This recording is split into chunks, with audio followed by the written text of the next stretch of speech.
Do the rich and powerful have a secret plan for Ripple and XRP? We are going to deal with this and talk about it. All of you are welcome to the group. My name is Nick. If you're new to the channel, I hope you'll join by the end of this video. Also, if you're not already, you need to start following me on all of my social media accounts. There are links in the description below to let you follow me and join the free Discord to make sure you guys break out of these cycles and become financially free. The best part is that you'll be joining over 6,000 other people who can help you with any questions or concerns you have right now. So let's get started. From Ripple, we'll learn about how important crypto cash is in today's finance. Ripple Payments is always improving our ability to provide liquidity by growing our network to cover almost the whole world and coming up with new ways to provide liquidity. Now, there are paths in this whole breakdown. From what we can tell about XRP and what Ripple is making here, it's clearly an interesting thing. I mean, if we really look at what's going on in traditional finance, there are a lot of problems, there are a lot of middlemen, and traditional finance isn't very efficient. I also think it's very clear that since everything else is going digital, it makes sense for the money to move on and become digital as well. For example, during the COVID-19 pandemic in March 2020, global economic anxiety caused big drops in both the stock and cryptocurrency markets, which made it hard to get cash for a short time. We really pay attention to what's going on in the financial markets while we work on these issues, even during pandemics and market and stock crashes. It's clear that funding is getting tight. I've recently talked about it, and I will talk about it again. The liquidity situation is getting worse. There are still limits on banks. Many loans for business real estate are still being paid off, which is also putting a lot of stress on them.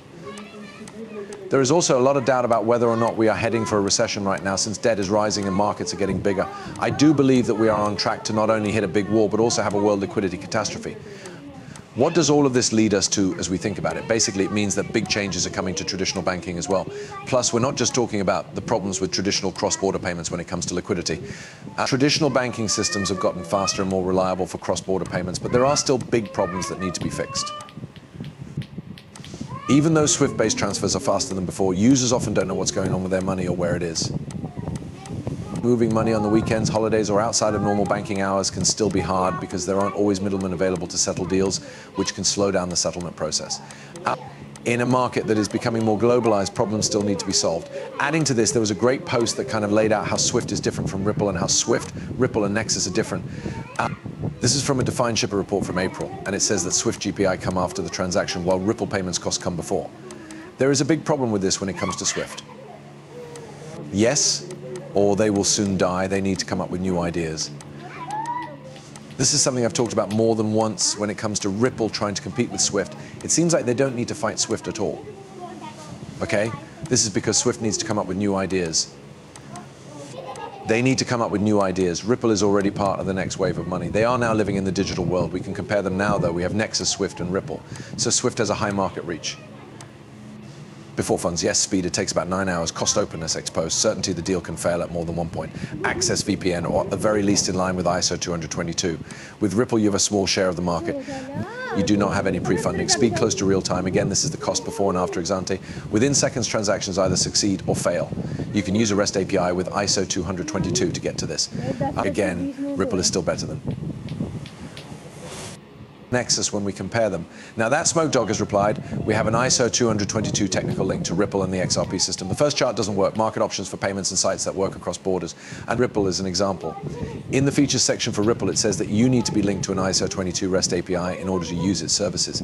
APIs are the usual way for businesses to connect Ripple to back-end systems. In the last picture, you can see how the REST APIs, the link to the Ripple API and the XRP ledger are broken down technically. Finally, we have how to add and use Ripple when we look at this. Once more, integrating the Ripple test can happen in a few weeks. This is how financial institutions get back together, REST style. In this case, APIs are very important because they let you connect to back office tasks like support audit trails and compliance. You can also send and receive messages and see a full explanation of how Ripple Labs really works. The software REST includes things like data APIs. The XRP record is then linked to the bottom peer-to-peer network. That's pretty much how it all works as we look at SWIFT, all right, because SWIFT is so big, everyone is looking at them. More than 11,000 banks are connected to SWIFT. They are, if you will, the most important parts of the world financial system. Okay, let's look at CGI. They recently gave us information that you could trust to move $21 trillion every day because they are a key player behind SWIFT and all of these other players. In fact, we have today our clients use our services to send more than 21 trillion won in payments every day. This includes real-time payments. Our services also help our clients handle 40% all global foreign exchange deals, 35% of all US Fedwire transactions and 20% of all SWIFT payment transactions. SWIFT is moving around $5 or so trillion every day, which is crazy for those who don't know. From what we can see, our first experience with payments was in the 1970s when we looked at the design of SWIFT, the world's first electronic payments exchange system, and made SWIFT interface solutions for clients. In other words, they make the SWIFT interface options for their clients. This was the start of more than 40 years of working with banks to update and digital payments so that their customers could make payments more easily, quickly, and safely. Why do I bring up CGI now? What do I have to do with CGI? They are working on real-time payments that are aimed at payments in particular, and they want to come up with new ideas using next-generation technology. Also, guess what? With the implementation of the Ripple validator node, CGI moves blockchain usage forward. In 2016, this happened. This is crazy. This is why no matter the date, I focus on these links that Ripple does have.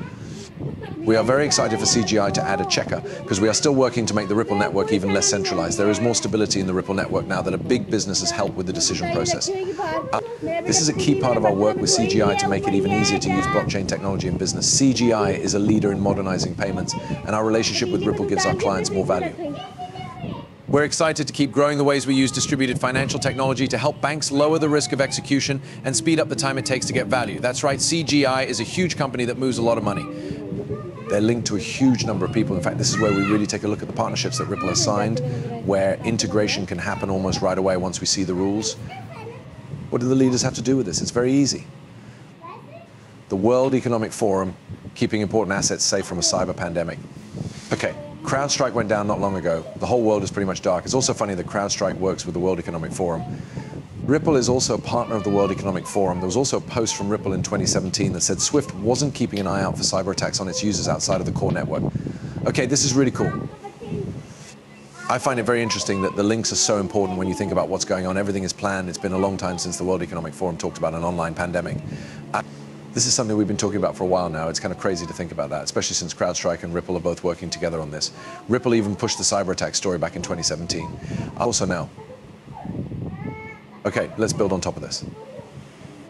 The flu of computers, a cyber attack that will stop all services. Why do we pay attention to that? Because if they're going down, what are they going to use to get back up, since they need to turn back on? Is that where we move to the digital age when they come back on? Is that the plan? All of this, without a doubt, it could be. When we quickly look at SWIFT, right? DLT is a new idea for SWIFT. They're trying new things with blockchain. Putting everything on hold during a cyber pandemic and then starting up with the new technology is the best way to get everything on chain, DLT rails or digital rails right away. This is why I look at what's really going on behind closed doors. A cyber attack that brings SWIFT to its knees could be the big thing that lets SWIFT push an upgrade. Okay, wow, look at how quickly we fix this. Boom. As soon as they turn back on, Ripple is built in. Doesn't it sound crazy? It sounds crazy. But do you remember what SWIFT is doing now? Remember that talk that happened not long ago? I think it was in December. This